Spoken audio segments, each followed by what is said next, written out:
Welcome to this explainer. Today, we're diving into Python, but we're going to completely strip away the basic syntax you might already know and look strictly under the hood. We aren't just staring at lines of code on a screen here, we're actually going to explore the precise, step-by-step mechanics of how the Python engine processes a literal, logical conversation with your machine. We really want to understand what the interpreter is doing in the background the second it encounters the commands you write. Okay, let's dive into this. Have you ever really thought about the sheer literalness of a computer? You might be writing in an English-like language, but the machine has absolutely zero common sense. By writing Python, you are establishing this incredibly strict dialogue where every single character dictates an exact, microscopic execution state. You're leading the conversation, sure, but the computer? It only hears exactly what you say, precisely how you say it, and in the exact order you say it. It's just a fascinating look at how human logic translates into machine execution. Section 1. Speaking Python. The interpreter. So to have this ultra-precise conversation, we absolutely need the mechanism that makes it all possible, which is the Python interpreter. You can kind of think of this as your real-time built-in translator. It's essentially a C-based application running on your machine, and its entire job is to parse your script line by line. It actually compiles your code down into this hidden bytecode and then routes those rapid-fire actions straight to the computer's CPU. Without this execution engine constantly running interference for us, your code is literally just dead text sitting in a file. The interpreter is the active participant that brings all your logic to life. Section 2. Making computers talk. The print function. If coding is a two-way street, we first need to look at how the execution engine handles a really simple output command. When we use the print function, the interpreter operates strictly left to right and top to bottom. It first identifies print as a built-in callable action within its namespace. Then, it evaluates the expression inside those parentheses. Finally, it routes that process string directly to the standard output stream of your console. It is a highly sequential, immediate response from the engine, and it's executing your exact parameters without any hesitation. But wait, what about notes that are meant only for human eyes? Well, that is exactly where comments come in. When you place a hashtag at the start of a line, the Python lexer, which is the part of the engine that reads your text before it even attempts to execute it, literally strips that text completely out of the execution flow. The interpreter never even sees it. This allows you to leave these invisible breadcrumbs in the source file. It's a pure bypass mechanism, and it's happening at the very earliest stages of the code being parsed. We also have microscopic control over that standard output stream using escape characters and arguments, separate items with commas, and the engine graciously allocates a space between them. Want to escape the current line? The \n forces the cursor right down. And hey, if you want to override the default behavior where Python automatically hits enter at the end of a print statement, you just define the end parameter. It gives you absolute granular control over the console output, which just proves that the engine only does exactly what it's configured to do.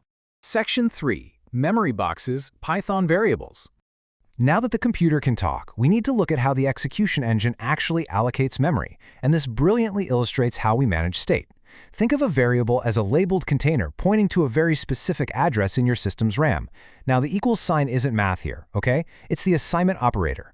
It commands the interpreter to evaluate the data on the right side of the operator and then store a reference to it in the box labeled on the left.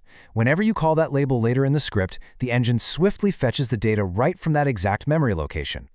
But be warned, the parser is completely ruthless about how you write these labels. You literally have to play by its rules. Variables must start with a letter or underscore, and they are strictly case-sensitive. Capital AH and lowercase AH, yeah, those are two entirely different locations in memory as far as the interpreter is concerned. You also can't hijack reserved keywords like if or else, because the lexer already claimed them for itself.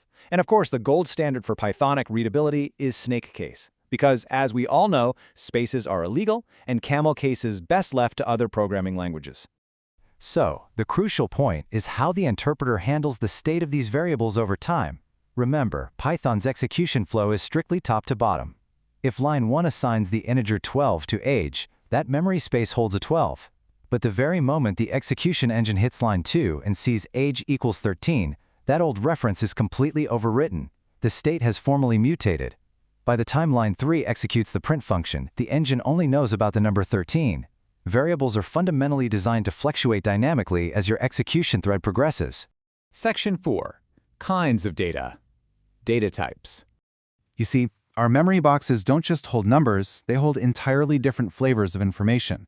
To the execution engine, the data type is absolutely critical, because it tells Python exactly how much memory to allocate and what operations are legally allowed on that specific data. You have your int for whole numbers and float for decimals.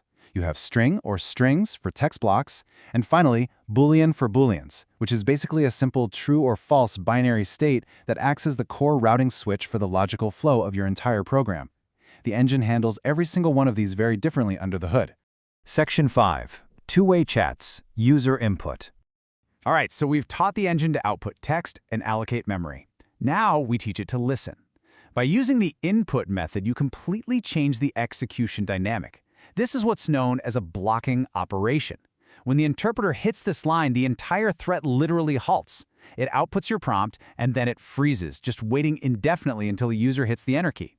The processor cycles sit totally idle on this script until that happens.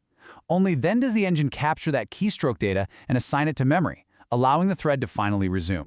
Now, what's really interesting about this is a classic execution bug that catches almost everyone off guard at first. Let's say you ask the user for two numbers, 5 and 3, and you command Python to add them. You'd logically expect 8, right? But instead, the engine spits out 53. No way, why? Well, because the input function is hard-coded to return keystrokes strictly as string data types. To the engine, those aren't math numbers. They're literally just text characters. And when you ask Python to add two strings together, it executes a concatenation, blindly gluing them side by side rather than doing actual arithmetic. To solve the big 53 mystery, we have to manually intervene in the execution flow. We use a technique called typecasting. This is where we explicitly force the engine to convert data from one type to another. We essentially have to yell at the interpreter, hey, stop treating this data like a word, reallocate it in memory, and start treating it like a mathematical integer. It's all about taking back control and ensuring the data actually fits the operations you are about to command. Here is exactly how the engine processes that solution. We take our input command and we wrap it inside the int function. Because the interpreter evaluates expressions from the inside out, it first runs the input function, pausing the thread for the user. Once the user hits enter, it takes that text string, passes it immediately to the outage int function to be formally converted into an integer, and finally stores it in the memory box. Now the math executes perfectly, and 5 plus 3 actually equals 8. Problem solved. When you strip away the basic syntax and look strictly at the execution like this, you realize just how beautifully logical this all is. You are manipulating a literal engine, managing its memory allocation, controlling its thread state with blocking inputs, and forcing data types to fit your specific logic.